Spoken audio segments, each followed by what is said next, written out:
All right, everyone, let's do this. I am Drew McManus, the author of Adaptistration, and this is my podcast, Shop Talk, where I invite captivating guests to talk about engaging topics connected to the orchestra business.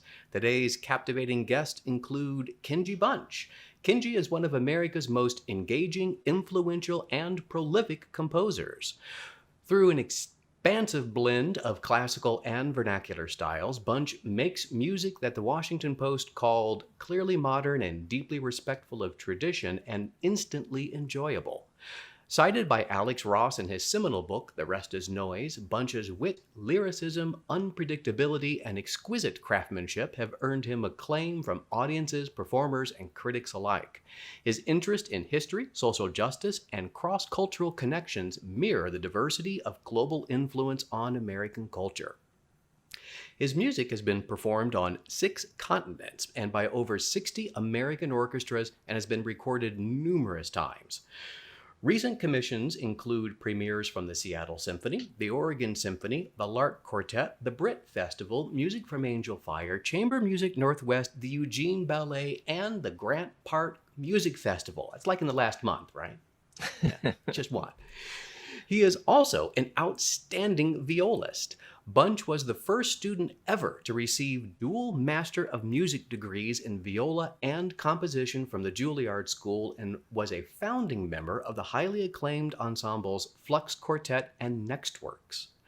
Bunch currently serves as Artistic Director of Fear No Music and teaches viola, composition, and music theory at Portland State University, Reed College, and the Portland Youth Philharmonic, because clearly your days aren't filled with enough as it is. Hello, Kenji. Hi, Drew. That was super nice to come in here and hear that. Oh, well, at least I got through it in one take. Yeah, I'm just thrilled with that. Next up, we've got Jenny Bielfield, President and CEO of Washington Performing Arts, is committed to nurturing both established and emerging artists, along with fostering unusual creative partnerships locally and across the nation. Her skill and instinct for cultivating partnerships and consensus building can be seen across fields, from higher education to arts presenting and commercial music publishing. Bielfield has positioned WPA as an important incubator of mainstage, community, and education programming and is a commissioner of new works and productions, a hallmark of her career. Her tenure as artistic director of Stanford Live included 25 commissions and the planning and launch of Stanford's Bing Concert Hall. As president of the North American division of music publisher Boozy and Hawkes, Bielfield advanced transformative acquisitions that grew revenue and profile for the composers and the company. Bielfield has received awards from ASCAP and the League of American Orchestras, and she was named the 30 Key Influencers in the Arts by Musical America and is an honorary commander in the United States Air Force Band. That's a way to end a bio right there. Hello, Jenny. Hi, thank you for having me. Oh, yes, and please tell me the honorary commander title comes with some kind of uniform. It comes with one of those little lapel pins and also one of the coins, one of the challenge coins, which is actually sort of a rarity. So I have some swag and some friends who make me look very impressive when I walk down the street with them and they're in full uniform. So there are many perks. I am doubly impressed now. I spent my high school years studying tuba with the principal tubist in the United States Air Force Band for many years, Bob Daniel. And so I've got a nice affinity with that group. And so I saw that and just brightened up in your bio. That's just fantastic. Well, we are not here today to talk about the United States Air Force Band. We are here today to talk about music elitism, or even on a broader concept, artistic elitism. And what's the field doing, if anything, to kind of evolve out of this? This whole thing started off as an idea after I came across one of Kenji's Facebook posts, where he is prolific on social media. And he is fearless, to say the least. He's taken a stance on elitism and, if I even want to think of it, kind of counter-elitism toward, many years ago, you had that article in violinist.com, what was it, like 2013, 2014, that really kind of hit this on the nose pretty hard too. And, I don't know if you have it up in front of you. If you don't, I'll read it for you. But there's the post in particular from May 21st, 2020. Do you have that handy? I don't. I should have done that, but it's okay. I will do my best Kenji impersonation. This is what he wrote in the Facebook post. He said, "A while back, I was playing at a chamber music festival with some A-list musicians I was lucky to even be in the same room with. One morning, we played at a high school, and we opened it up for questions, and a student asked if we knew anything from Hamilton. Before I could gather my thoughts to respond, another member of our group flatly denied the request and moved on to the next question. In the car ride home after the show, this person doubled down on this decision and asked if the rest of us could believe someone would ask such a question. To my great shame and embarrassment, I didn't say a word because, as usual, I just couldn't think of the right words fast enough. However, this incident has bugged me ever since. Outreach, to me, should imply meeting our listeners halfway, acknowledging value in their listening experiences and finding commonality with ours, not cramming the music we like down their throats because we think it's better. Not to mention, I believe Hamilton is one of the greatest musical achievements of our young century. In any case, if I get a chance to play for students again, and if someone asks that question again, I plan to be ready because..." What's the because, Kenji? Well, I learned how to, I figured out a way to play and sing one of the main songs from Hamilton, My Shot, Lin-Manuel Miranda's kind of first big number as Hamilton, kind of introducing who he is. At first, I listened to Hamilton a lot, as we all did, and I thought, wow, that'd be really fun to be able to do that somehow. And then I tried it once, and I thought, oh my gosh, that's way too hard. There's no way I could do that. Forget it. But that would be kind of cool. And then I just, I had nothing else to do. This was back in March and April, and I thought, why don't I just make a little project out of this? And I had been kind of just goofing around here in my studio. This time has provided us an opportunity to explore our relationship with our instruments, if that makes sense. There was I remember hearing an interview with a marriage counselor who said that this kind of quarantine time is a relationship accelerator, and it'll speed up what was going to happen in your relationship anyway, because you're just around each other so much more. And in a weird way, that happened between me and my viola. I'd been more and more interested in trying to stretch myself to do things in other kinds of music, and just to see what was possible for me outside of traditional classical music.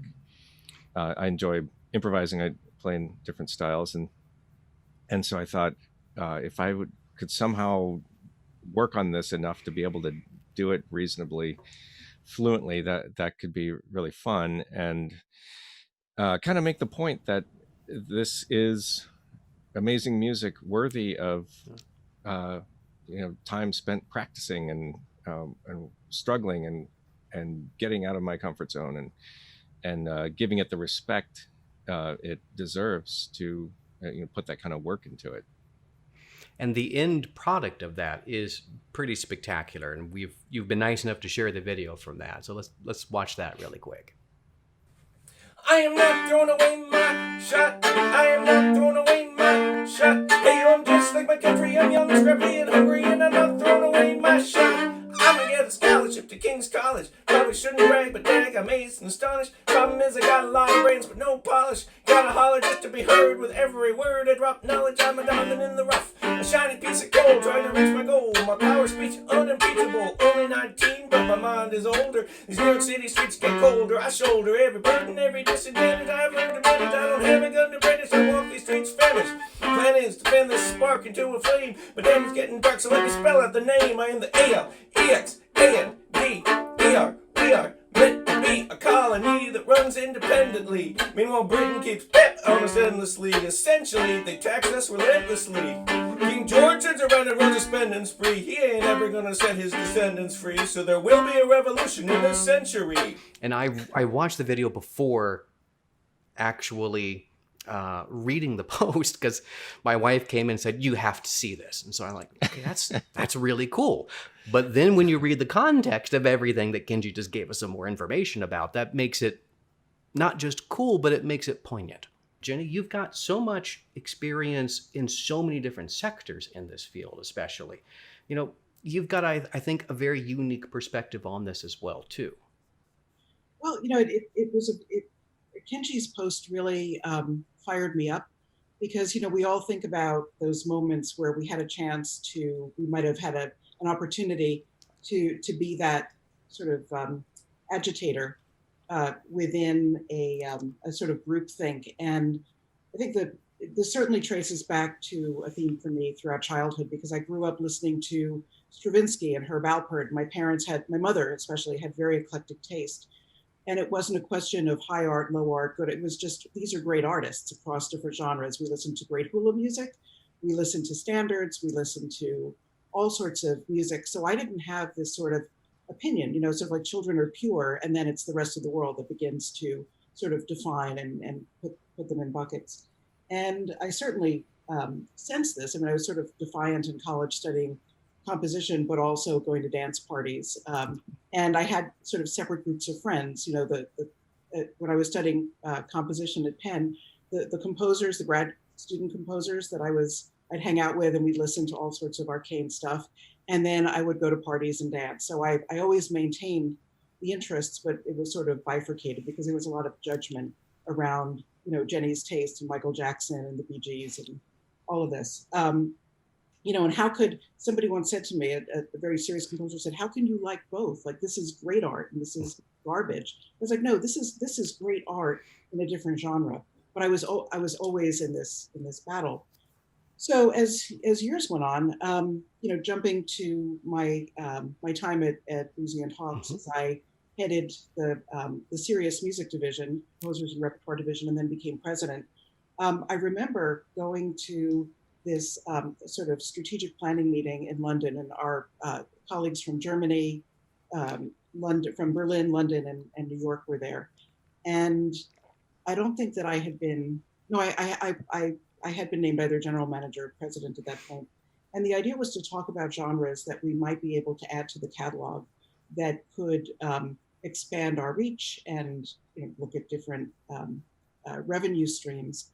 And it was a huge table of about 30 people, very sort of, you know, crimped up. And our CEO said, you know, I'd really love some brainstorming about genres that we're not looking at. And so what tumbled forth was, from me, I raised my hand and I said, well, I actually have some ideas. I think there's an opportunity in musical theater, and this was long before the Rodgers and Hammerstein acquisition, musical theater, gospel music, which is hugely popular and so heavily performed in the United States. We haven't looked at country music. We haven't looked, and I went through a whole list of genres that were completely and totally absent from the Boozy catalog. And some of my counterparts looked at me, and they looked at the CEO, and they leaned in, and there was total dead silence. Crickets. And I was like, and the CEO leaned over and he said, tell me more. And then everybody's like, oh, you know, all this stuff, we'll go off and brainstorm and whatnot. So I figured, you know, I have nothing to lose. We've been asked to think outside the box. And I actually, although I had perhaps more shallow understanding of, I didn't have the same depth, but I knew that these were art forms that we could represent. We could collect royalties for the artists. We could do it worldwide. There were great talents. There was original music, and you know, not everything had been hoovered up by the record companies. So we ended up actually proceeding with creating a jazz catalog, which was then disbanded when I left the company. So it wasn't a long-term thing, but we had some really interesting A-list artists, and we worked very differently with them. But the challenge was to build a business model around revenue streams that were not the typical brand rights licensing, orchestral rentals, but to look at how royalties and promotion could cross-pollinate. So anyway, there have been a number of things, whether I've been on competition juries or in rooms where there's a certain amount of thinking about the way things, what sort of institution does this. And I love sort of challenging those norms. And I've gotten into some verbal brawls with people, perhaps even some of the A-list people that Kenji has worked with, because I feel very fundamentally protective of artists being able to do their best work and being respected for it. Mm-hmm. And this is something that, where I become a bit of a street fighter, because our field of artists writ large is already so fractured, because the pigeonholing of marketing and advertising and segmentation has, I think, in some ways not actually served us, because great art is being made across the board. Even the artists who sing with incredible growl in their voice study vocal technique. So there's this sense that something is raw and unschooled versus high art and highly schooled. And I think it makes people's heads explode when people who are incredibly popular and doing very well in terms of revenue and audiences actually have really great chops. That it isn't just the domain of the elite conservatories and universities. So I'm very interested in this particular time and how we make use of the support of artists and art and begin to open up our ears instead of shutting down and compartmentalizing. Let me throw a little bit of an agitator out there, because the kind of conversation we're having right now, and I invited both of you on because I know obviously you have a similar mind toward this particular topic. And if you get a lot of musicians in a room together, this is not going to be a dissimilar conversation. So why the hell do we have this huge established environment of the kind of people that Kenji described in his article and the sorts of encounters that you were describing, Jenny, where there are people who are so fundamentally steeped into what they think is what I like to call the great art syndrome, which is, this is here, everything else is down here, and nary the two shall ever meet. It exists, it's there, it's clearly established, and it's been that way for decades. So why, how, and is there this sort of underlying mentality of people who like to say one thing but in practice preach something else? What's your experience, Kenji? Yeah, that's a great question, and I mean, I think it's been hundreds of years where this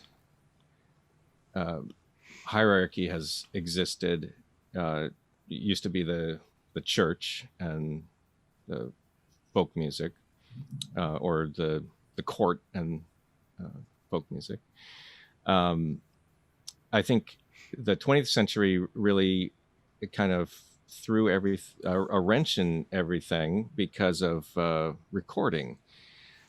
When all of a sudden it didn't matter what kind of music it was, it could be recorded, and eventually was. And so the issue of access became different, where it wasn't, you didn't have to either go to a public concert or learn how to play music at home. You could acquire music and enjoy it at home. That's gone a whole other step since the internet and immediacy of any music now. So I think that's always been there. Classical music, I think, is often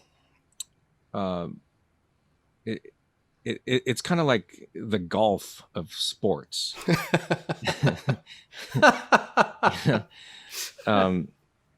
And you can be really good at golf, and it doesn't have to mean you're of a certain social status or income bracket.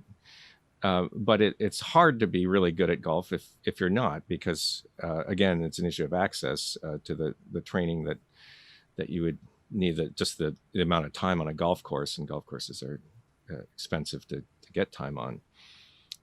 But it's the people who enjoy the golf club experience who might not be that good at golf, or even really understand the game that well, but they really embrace that experience and that culture of being in this sort of exclusive space.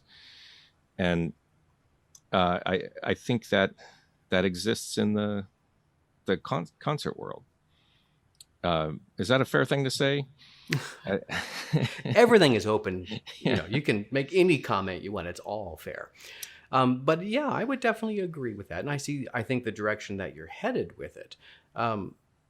Jenny, did you have any, you look like on a couple of those points you wanted to add something. Yeah, I think that our community of patrons and managers and artists can, when something is under attack, people hoard power as a way of holding on, and that there has been a tendency towards binary thinking, like this is good and this is bad, and it's very uncomfortable for people to step out and say that they love both. And I'm thinking, or that they play both. I remember there was a time when classical musicians would have to close the door, put the shades down, and turn up non-classical music. And my husband, Joel Friedman, is a composer and had a professor who, when Joel had a show that was off Broadway in the 80s and was working on his undergraduate degree or graduate degree, his composition professor said, well, you're going to have to change your name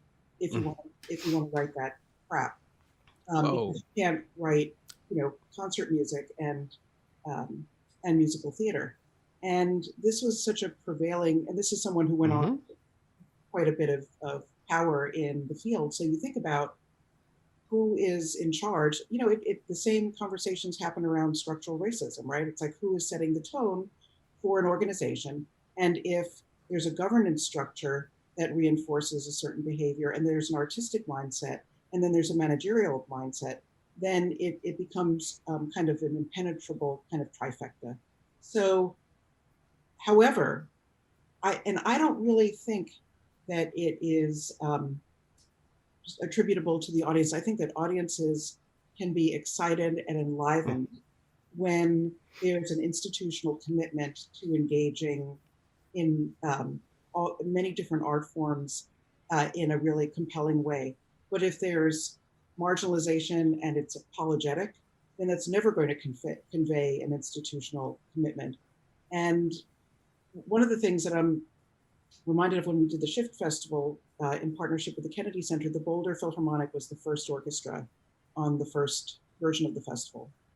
And I remember that. They're small orchestra, and they had the most exciting program. They had works that they had commissioned, Appalachian Spring, they had aerialists, they had a mandolin player, visuals. It was one of the most sort of artful and geographically community-specific programs. I knew exactly the identity of the Boulder Philharmonic. And as I recall, there wasn't a single work that was written before, the early part of the 1900s. So it wasn't about contemporary music, all these scary composers. They were 150% in on this program. We had the biggest audience that we had of all the Shift concerts, and they played amazingly well. They brought a lot of patrons from Boulder, and the other orchestras in the queue that week were like, oh, wow, they were better than I expected. And so I think that organizations underestimate audiences, and that is a really sad inheritance that we're having to deal with now, is underestimating audiences, because I don't think that audiences are monolithic and that they come with an ossified mindset.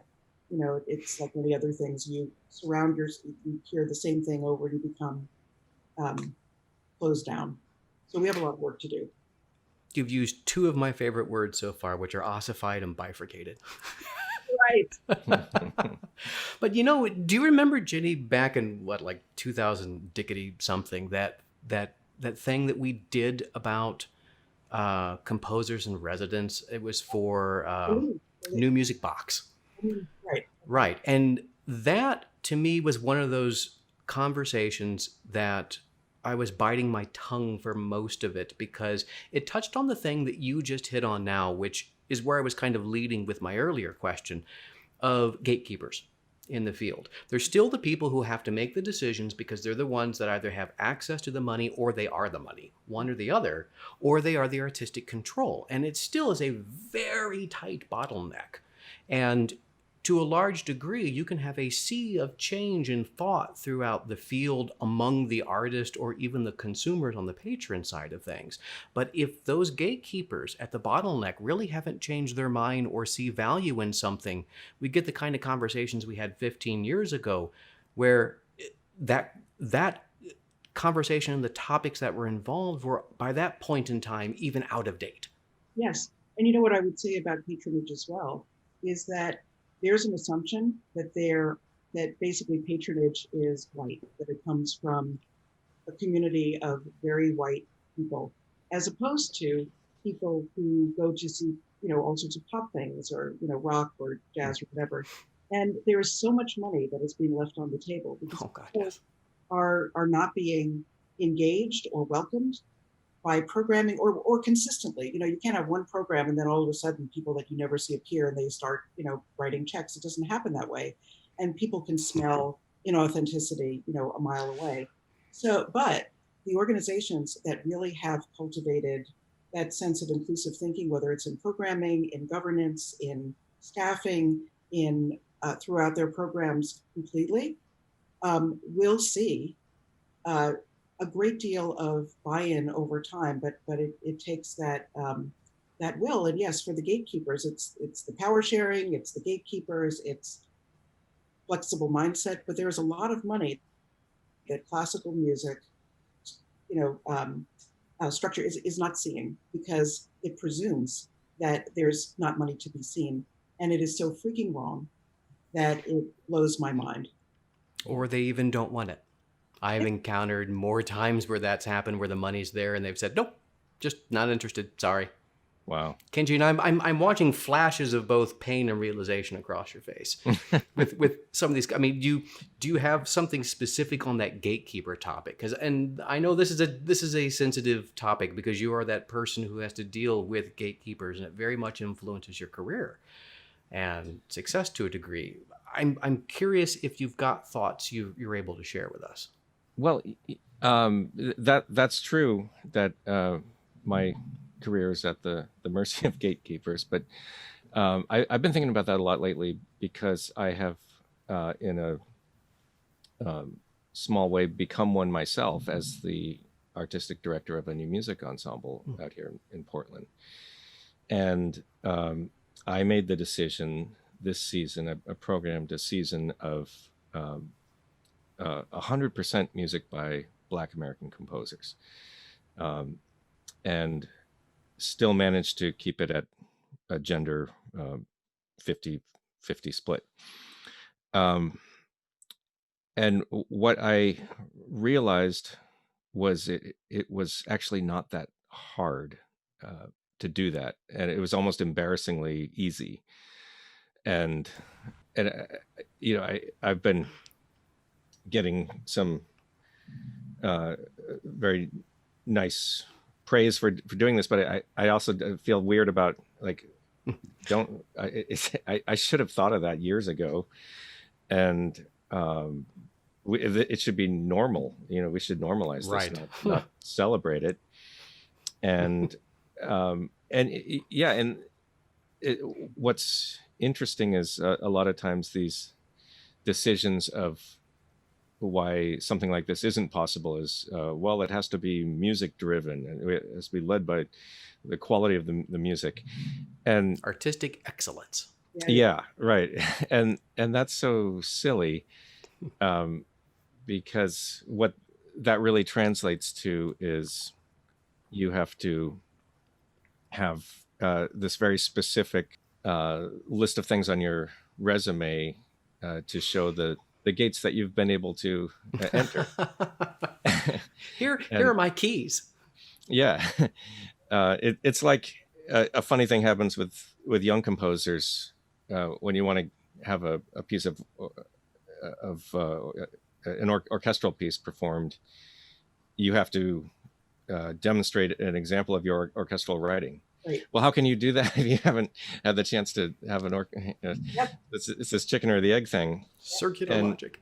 Yeah, and in the season I put together, the music is great, and it's not like it was hard to find or had been obscure. It's right there, and I didn't see it before I intentionally went looking for it. And if more people just accepted and just listen, take a minute and listen to the music, and and then decide, there's some great stuff out there. And this notion of having to win certain awards and have certain degrees and these experiences in order to be included on a program, I think that's a really antiquated thing that we need to grow out of. Yeah. Measurements, and that really is, I think, maybe at the key of what we're talking about with this gatekeeper problem. And the gatekeeper syndrome also extends outside of the actual performing arts community and well into academia as well, where this mindset really takes hold. But I know in my wife's case, she's a violinist, Tali Mulcahy. She loves Westerns, absolutely adores them, and loves the music behind them. Marconi's music, she could quote everything that he's done from every one of his movies. And at one point in time, she had a friend who's a composer in the film industry and was just, kind of shooting the shit with him and saying, I would really love to have a concerto that sounded like a Western film. And part of it, though, was, yeah, I'd love to do this, like, ha, it's never going to happen. But of course it did. And it's a fabulous concerto. It's amazing. And it sounds like a traditional epic American Western. But I remember part of the conversation the two of them were having, which is, how do you market this? Because as soon as they started talking to orchestras, the first question was, well, is this Pops or is it Masterworks? And we should put it on Pops. And there's been a concerted effort on her part, I know, and with the support of George as the composer, George S. Clinton, to say, no, this is Masterworks level stuff. You can put it on Pops if you want. But ultimately it's the same thing. It shouldn't have to be, this sort of differential between the two. And the more I've noticed that she being Holly goes out and performs the piece, the musicians love it, the conductors love it, the audiences love it. But you have to actually be the person to get out and tell people it's okay to like this. It's all right to look at this the same way that you look at Bartók Concerto for Orchestra as something that's often programmed on the same thing because they have the same musicians. And when you get that pairing, it legitimizes it. And I've often thought about how much more effort and progress can be made when you have artists of certain calibers being able to spread that message and say, this is okay because I want to play this stuff, because it's good, because I like it, and it's good music. Kenji, I think your Facebook post really kind of dug into this on a personal level, but it's the same attitude that can kind of grow into a larger level where it sort of gives permission for gatekeepers that may be on the fence. Have either of you encountered anything like that before? I think that makes a lot of sense, and yeah, absolutely. I've encountered that. I played many years in a bluegrass band. I played fiddle and sang in a band, and that experience really affected my composing. I started to include a lot of the language of Americana folk music into my my writing. But I think it confused some people, that, what happened to Kenji? Why is he like become this weird like country guy? And I didn't understand why that had to happen. Yeah, the other part of this is that we're talking about like 15 to 20 minutes of someone's life. Yeah. You're not trapped on a cruise ship with some sort of social experiment where they have to listen to music that they're unfamiliar with for 7 days, 18 hours a day. We're talking about a program that's 2 hours in length, and there's 20 minutes of something new. And, it amazes me that people forget how quickly 20 minutes go when they look at Facebook or they're talking to a neighbor or whatever. And during this time, they could actually experience something new and different and just and say, I did it, still don't like it, but I'm glad to have heard it. And that's kind of the attitude we have to take. I think it gets overly freighted. Like, this is going to be a very important and monumental. This is 20 minutes, a chance to try something new. And we move on and we come from something. And it's just this, I think that, as they say, when you're parenting, like when you experience stress, your child, your pet, like things pick up on your stress. If you have hesitation and stress around something, it's going to be conveyed. I remember going to a concert once and someone made a pre-concert announcement and they were apologetic. Well, we perform, it's very important to perform, music by living composers. And I know it's not anything that you've heard. I'm like, okay, you've already lost them. Yeah. You really didn't want to do it. You probably got a grant. And so you're having to do it and get the money to spend on whatever. I have to think about the legacy of the Kronos Quartet, because they, often it's thought that they basically blew up the canon, when in fact they were from the very start, creative musical anthropologists. They saw whether it was folk music or different techniques of playing their instruments and thinking about the theater of music and the many different voices and influences and sounds. And, anybody who knows them knows that they have basically built, this decades full of commissions and new works that they've mastered and collaborations, and that they've been uncompromising, and their concerts are sold out, and they're multi-generational.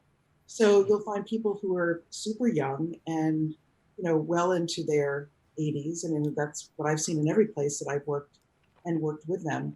And whether or not it's the music or simply the fact that what they stand for when you go to a concert, that there's a sense of principle and artistic integrity. You may decide that you don't like what they're playing, whatever, but you know what you're getting. There's no ambiguity or apology. And, if a symphony orchestra is not interested in contemporary music, then don't play it.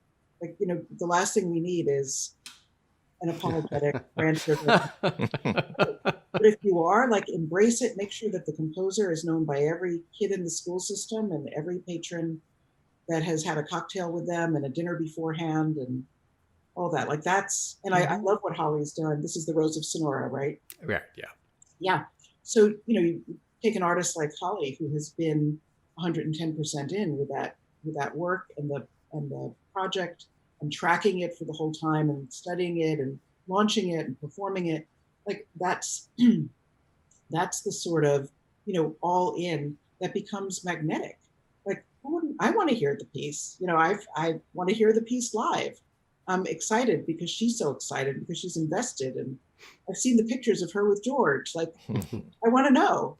But, if she had just done a Facebook post and said, I'm playing such and such piece with such and such orchestra. Hope you can come. Here's the link. Then, like, okay, well, I get that all the time. But holy cow, if she's interested, I want to hear it.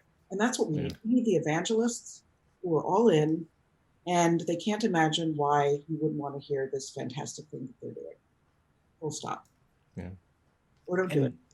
That brings me to something that I want to hit before we cycle out of this conversation. But it's, Kenji, that post you wrote for violinist.com.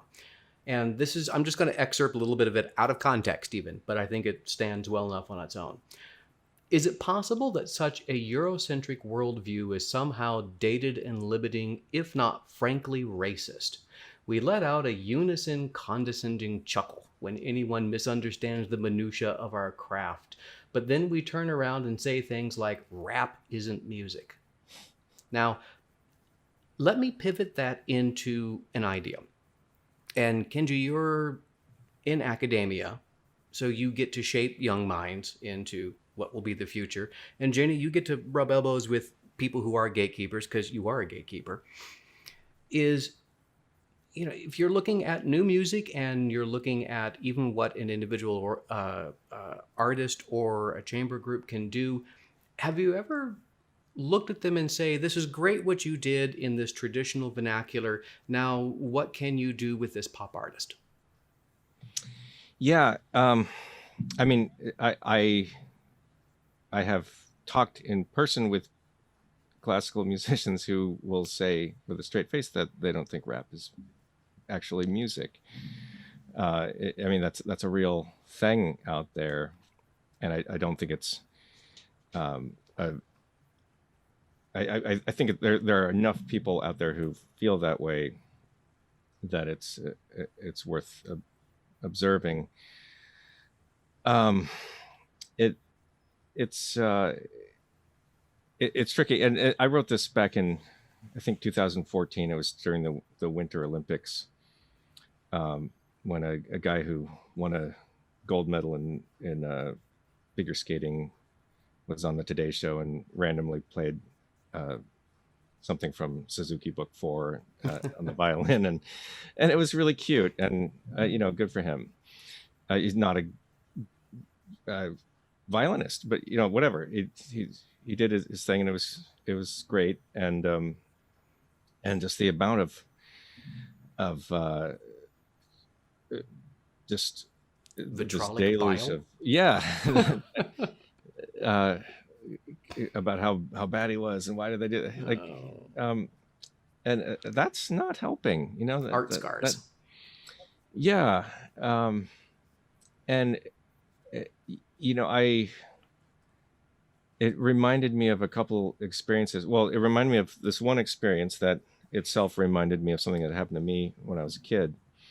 A few years back, I was coaching a chamber music group of high school students, like advanced high school players. And as they were packing up their cases, one of them said to the other three, "I'm so glad to be playing with you guys, because you guys are good. I had to play with my school orchestra this morning."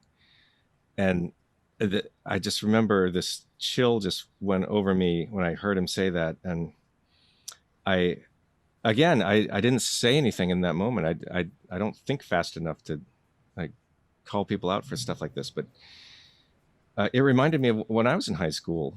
I played in the youth orchestra, and then I would sort of waltz in and play the dress rehearsal with my school orchestra and then play their concerts.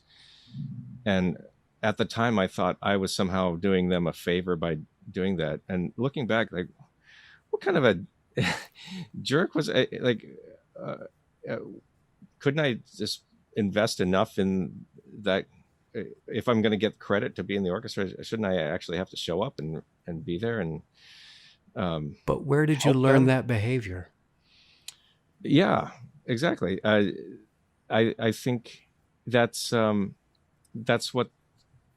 where all this, the problem starts, is when kids get separated into this, who has access to the private lessons and the track of youth orchestra and all that, and who doesn't. Just getting instruments, getting your own instrument, and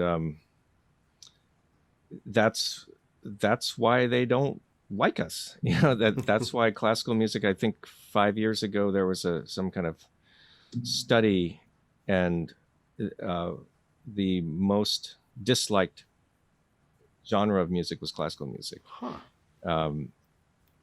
and it was looking at, like, I think Notre Dame did this study, and heavy metal and rap were less disliked than they used to be, and classical music was trending downward and becoming more disliked. And I think it's this built up resentment of those are the kids who got to do something that we didn't have a chance to do. So I guess I got kind of off topic there, but but right? Sorry? There's a lot of judgment. Yeah. Oh, yes. This is nothing but a judgy field, from the patrons all the way up through the gatekeepers. And I think that also is a learned behavior, and it is just as bad through the patron side of things. I mean, even ushers reinforce this behavior. Oh, yeah. I remember going to a concert at Chicago Symphony, and there was a family with their little girl, and she was thrilled to be there, and they wanted to just go up and take a picture of her in front of the stage before the concert even started. And, the moment they did that, the ushers were just, bam, on top of her. No pictures inside the hall whatsoever. It's like, for fuck's sake, really? Yeah. You just destroyed this kid's entire experience and set this tone for what something is supposed to be for the rest of their life because of what? Yeah. Explain to me why that's important. Yeah. We had an experience sitting with some patrons at an orchestral concert, and we were with a whole bunch of other people. It was a concert that we had given away a lot of tickets for. So we had all sorts of people with different sort of levels of understanding, appreciation, knowledge, and whatnot. And there was a kind of the typical, applause between movements. The concerto was fabulous and people applauded. And one of the patrons said to me, "Oh, I can't believe that these people clap between movements." I said, "I'm excited because that means we have new people in the audience." Yeah. The more clapping there is between movements, the more new people there are. Like, let's give them a hug and give them like a glass of wine and thank them for coming. And he said, "Yeah, I guess I never really thought of it that way." So, sometimes one concert we had a family right behind, it was the Philadelphia Orchestra. They were sitting at the Kennedy Center behind the stage, looking down on the little boys were so entranced by the percussion. And I kept thinking, please God, let nobody say that they're fidgety kids behind, because they were in the choral risers. And afterwards, as I was talking to various people, they said, "Wow, they brought children with them. That's so awesome. The kids seemed really engaged." And I said, "Yes, that's what we want to hear. We want to show that they're kinetic kids who are looking over and moving around because they're excited. Music is a kinetic form."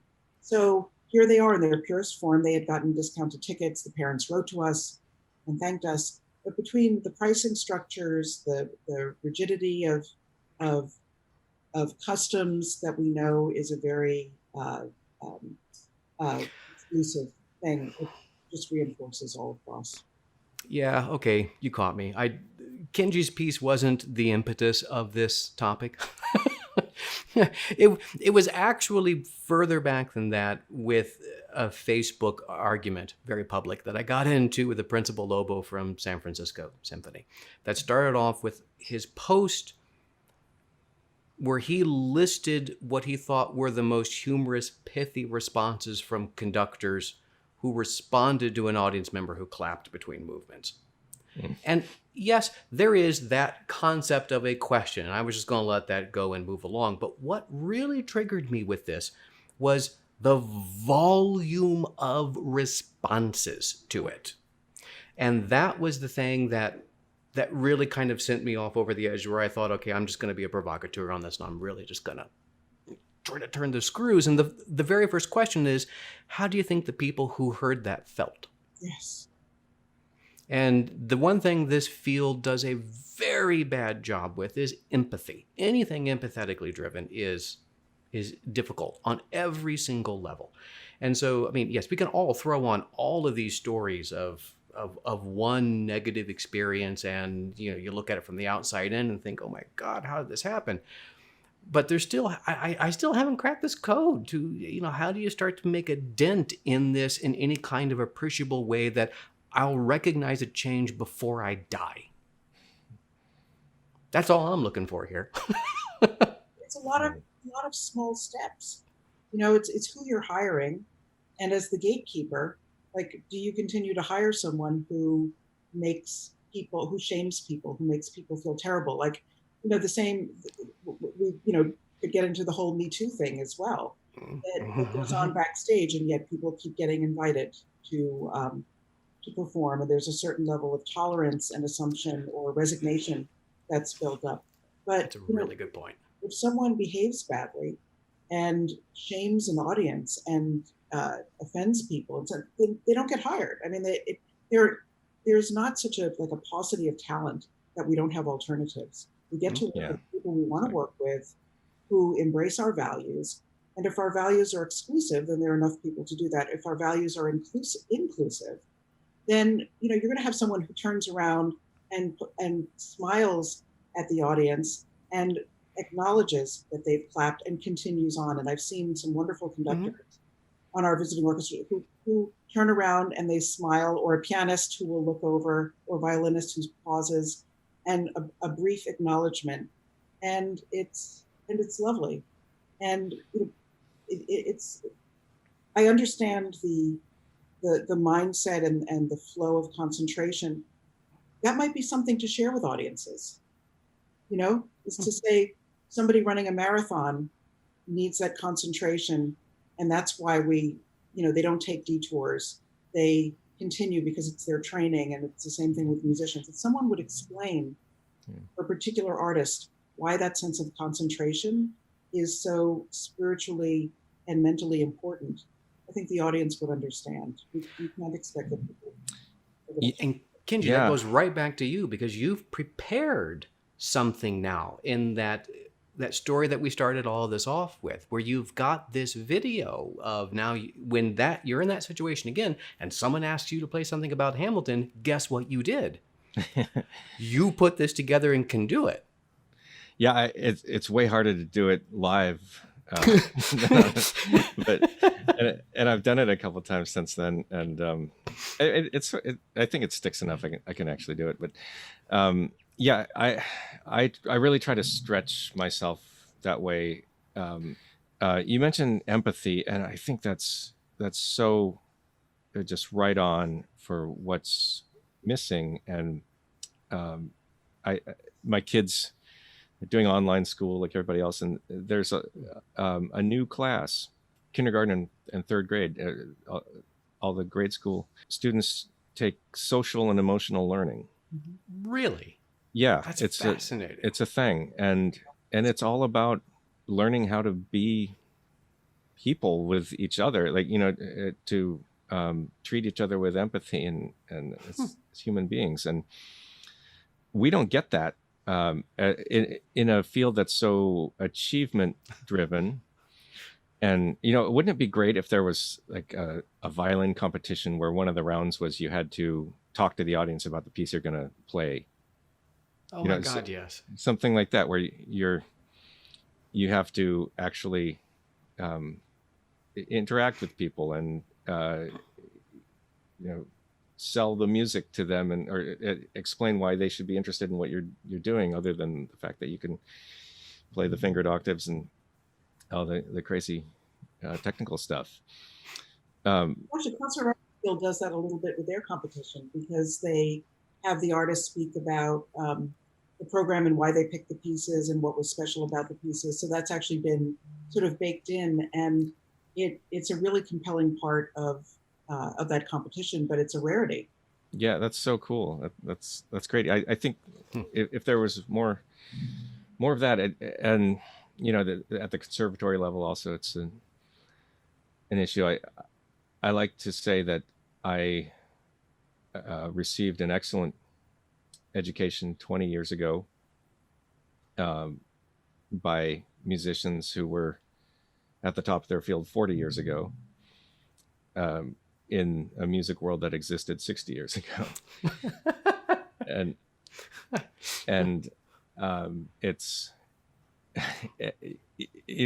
I mean, that's just kind of the problem with trying to teach it has to be you have to be a little bit behind the art form in order to teach it, I suppose. But it would be great to interject some of this new perspective into the training, so that when we get to the professional oh my level. God, yes. I mean, we could come back and do an entirely separate episode just on the academia component of this. But I think I'll take full blame for this. We probably should have even spent more time on it, because we do what this field does, and I'm guilty of it right here and now, of focusing on the end point of the assembly line, which is the concerts that everybody goes to now. And even though that still is cyclical in a way, it is still the last point before you start all over again. And it is academia that sets this tone. I mean, you went to Juilliard, Kenji. Jenny, where'd you go to school? University of Pennsylvania. And there is that bash into your head this idea of that you only should be listening to and thinking about this music. And there's this entire 6-year gap in my history where I know nothing of music from the early 90s. Me too. From pop music. And I only missed it because it was ultimately a choice. And I decided to buy a narrative that was being sold to me to believe to get to where I needed to go. And so, I do think it comes down to academia and the true unsung heroes, which are public education system, and the kind of attitude that those professionals install in the children at all age groups. Like Kenji, you mentioned your kids, kindergarten and 3rd grade, taking basically empathy classes. That just blows my mind. Yeah. We're all roughly the same age, and there would have been nothing like that in school at all. I mean, that I can't even conceive of something like that. Yeah. And I think it's just fabulous, though. But I feel very hopeful about the potential for trust between artists, patrons, and organizations to build the sense of curiosity that gives people the confidence that when they step out of what they know, that they'll step into something that they discover and are happy to have discovered.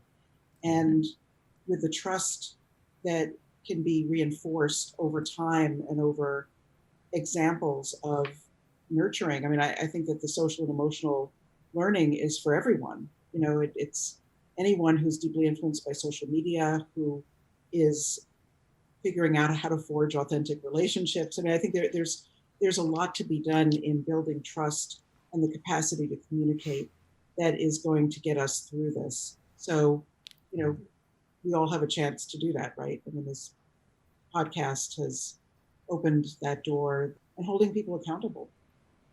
Yeah. I think that's a fabulous place to end things right there. I couldn't have said any of that better myself. And I think it's a great sentiment to leave on. And it's hopeful.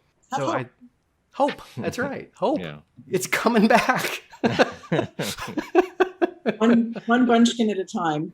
That's right. And for those of you watching this video, like maybe 5 or 6 years into the future, which hopefully you are, it's 2020 right now, right before the presidential election. So context. Yeah, exactly.